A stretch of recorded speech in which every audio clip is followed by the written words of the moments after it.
Certainly most of the protesters, I'm sure, intend to be peaceful, but there are some groups that are making it clear they do not want to be peaceful. There's one called Behind Enemy Lines, for example, yes. A leftist anti-imperialist protest group calling on its supporters to shut down the DNC, urging them to make bruises from Chicago police batons, the 2024 back-to-school fall fashion. You guys prepared for that? If there are troublemakers, they're going to get arrested and they're going to get convicted. But the fact is that the vast majority of people who are protesting, and we've seen this before, are peaceful protesters. They want to have their voices heard. They're going to be heard, no doubt about it, and we're going to protect that. I get it. He's a governor. You have the echoes. I really think it's lazy that the media continues to call out, 1968. And it's just like this mob mentality. Does anyone have an original thought? Raise your hand if you have an original thought. It's not the same. It's not the same. And by the way, the party got behind this woman of color quite quickly. So I don't know why we keep talking about this. And I also think it's interesting that when you're talking about a violent, what some are calling genocidal, ongoing war, that you want everybody else to be peaceful. And I get it. We want peace. No one's saying we want, but it's just ironic to me that the most important thing is you better not have a free thought on a college campus. Okay, we saw you guys pitch a tent. And then the media went along, being lazy, saying, oh yeah, it was violence. It was everywhere. And they burned down everything. Columbia University is still there. It's still there. So is USC, from what I heard. I believe it's all still there. I don't even know if they broke a chair, okay? The food trucks were probably still lined up outside. With millions watching and many people benefiting from this program called Indisputable, we just need 1% of the viewers to become a paid member so we can continue to bring this content to you. Now back to the show.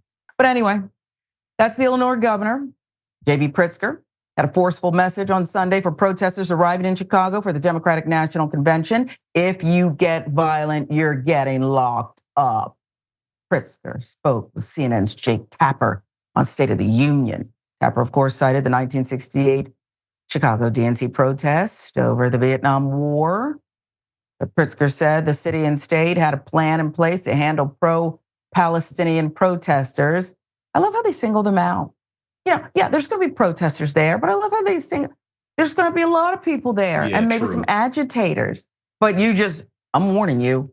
And by the way, pro-Palestinian, I think the protesters, Jackson, are more so against death. Women, children, men, entire families, hospitals, schools wiped out. That you can call it pro-Palestinian if you want. It might just be pro-humanity. That's how I see it. But the governor says they have a plan. Anybody who tries to disrupt the DNC, and he's highlighting advances in policing and technology, if you will. So watch this. There was the 96 convention in Chicago. Obviously, another one that looms large is the 68 convention here in Chicago was overshadowed by violent clashes between police and protesters, then protesting the Vietnam War. This time, thousands of anti-Israel protesters are expected to descend on the city. How worried are you about them disrupting the actual convention, including the uncommitted delegates inside the convention hall? Well, I know reporters like to harken back to 68 because, there's a lot of good footage you get to point to. We also harken back to 96. You did. You got the Macarena in there. But the fact is, it's a whole different ball game. Here we are, 56 years later. We've got a very, very different situation in the Democratic Party. The Democratic Party, honestly, has coalesced around this candidate. That was not the case in 1968. We've got policing is all different now, and we've got technology at work, and really the protesters are protesting something that is very far away from here, very important, but it's not about people getting drafted from here going abroad. So it's a whole different situation, and honestly, I expect that we're going to have peaceful protests. We're going to protect the protesters, but also protect all the people visiting, 50,000 people coming to Chicago, and the residents of Chicago. So the plan's been in place for a year and a quarter now already. We're going to execute on that plan the next 4 days. All right, so let's hope everything goes off without a hitch. The one thing the governor said there, Jackson, that bothered me is, this is going on far away. There's so many people who you hear them talking in Chicago too, not just, parts of Michigan, Detroit, who say, I've got family, I have cousins, relatives who are over there, and it's deeply affecting people in this country and those who, again, don't have that connection, that familial connection. They are certainly saying, we do not approve of what's going on over there. This is carnage. This is horrific. So I think that, maybe I'm picking apart the governor's statement there, but I think that needs to be understood. It needs to be understood that these are our friends, our neighbors, our family. These are our fellow Americans, and they have a right to speak up. Per NBC5 Chicago, Pritzker says approximately 150 members of the state's National Guard will be in Chicago during the Democratic National Convention this week, but emphasized they are present in a standby role. During a press availability, Pritzker said that the Illinois Guard members in the city are trained as military police, but that residents shouldn't expect to see them taking on an active role during the DNC. That's comforting. They are really on standby, he said. They're at the perimeter. Nobody expects that we'll have to use them for anything very serious. We also want to make sure we have additional law enforcement type folks who are in uniform and who are trained to be police available. According to a press release, National Guard routinely performs security support at major events, including teams to help advise local police departments on security during large gatherings. Spokeswoman for the Pentagon confirmed that she has not received any additional requests for more support during the DNC in Chicago. Secret Service, FBI, dozens of other agencies are providing assistance to Chicago police during the convention. That layered approach to security is one touted by Pritzker and Chicago officials in the lead up to the convention. And he said it's all part of his overall plan. Now, there are numerous protests planned around the DNC, with protesters expected to hold marches on Wednesday in the city, most demonstrating against the ongoing war between Israel and Hamas, with protesters speaking out against the Biden administration's handling of the conflict. Now, per the AP, thousands of activists are expected to converge on Chicago this week for the Democratic National Convention, hoping to call attention to abortion rights, economic injustice, the war in Gaza. While Vice President Kamala Harris has energized crowds of supporters as she prepares to accept the Democratic nomination, progressive activists maintain their mission remains the same. AP filling that in. Demonstrations are expected every day at the convention, and while their agendas vary, many activists agree an immediate ceasefire in the Israel-Hamas war is the priority.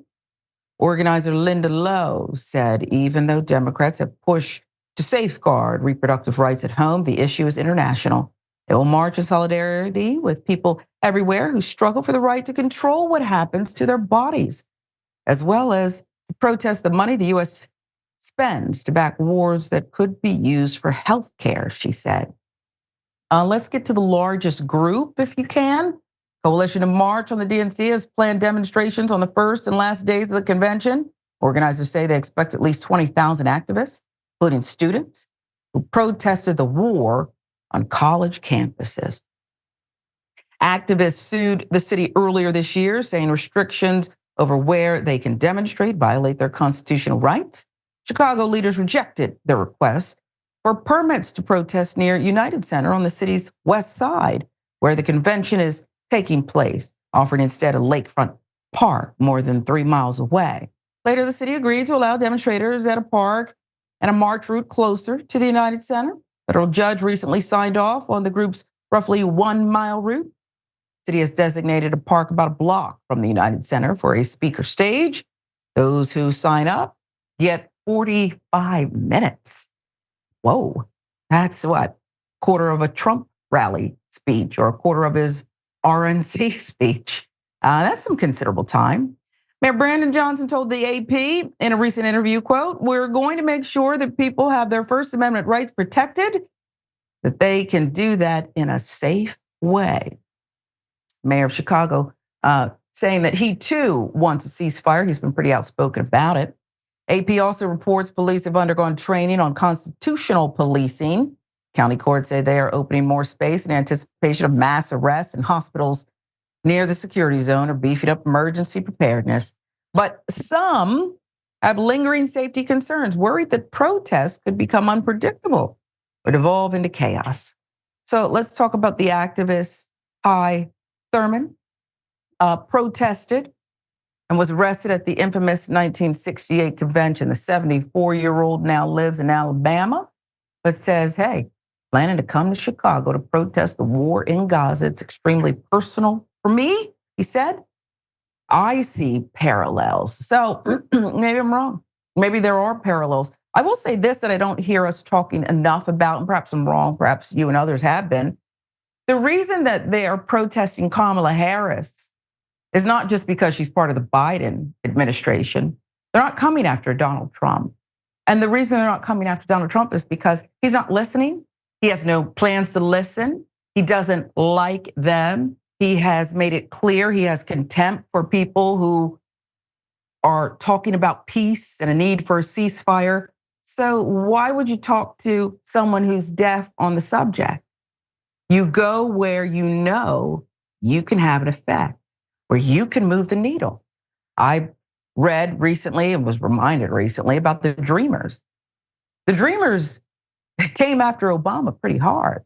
And some say they were right to do it. Good for them. They came after Obama and they got him to move the needle. He got somewhere and he pushed that boulder and made sure they got, through executive order, some of what they demanded, which many would agree was only fair, the humane thing to do. So they're protesting Kamala Harris because they have a shot.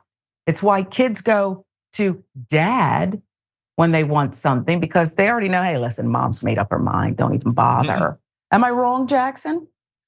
No. And, I think that it's kind of silly that the media apparatus is pretending like these protests are going to be something that we've never seen before. Like people protest frequently. It's one of the few things that people can do. One of the things I always talk about with protesting, it's our right to do it, but how you really make change is money and power. And that goes through the political process in other ways. As you pointed out, that's why they're protesting Kamala. That's why they're protesting Biden, because those are the people who are in a position to listen and do something about it. Donald Trump is absolutely not going to do anything about it. He's just going to make it worse. Again, bullet point 18, go check that out. He says if you support Palestine, he's going to deport you. I don't know how that's going to happen if you're an American citizen. But, the reason why Joe Biden was having so much issue in his reelection campaign, there were a lot of reasons. Palestine is one of them. There were other reasons than just that. But, people want to see Biden maybe do something before he's out of office. And it's really pragmatic why people are protesting this, because the United States is sending Israel weapons. The United States sends Israel taxpayer money. It's, there's conflicts and there's violence, there's death all over the world. But this issue in particular is really striking a chord with Americans because, again, we're funding this. Actually, I think it was last week or a week and a half when the Biden administration approved another $20 billion in weapon sales. And then Netanyahu comes over here and he's like, give us the weapons now so we can finish the job faster. That's why people are protesting this issue. They're not protesting. And by the way, go ahead. No.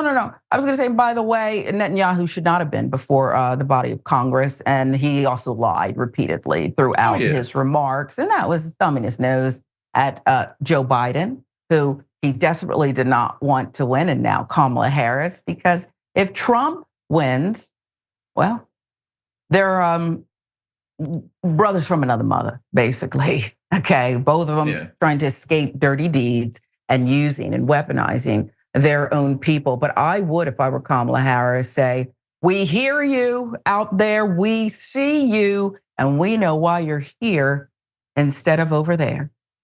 And we're going to get this done. But you can't, you're right, you can't just fund the war and have no conditions. Okay, remember, not enough conditions, hardly any conditions. Here's the money. Oh, by the way, stop the killing. Here's the money.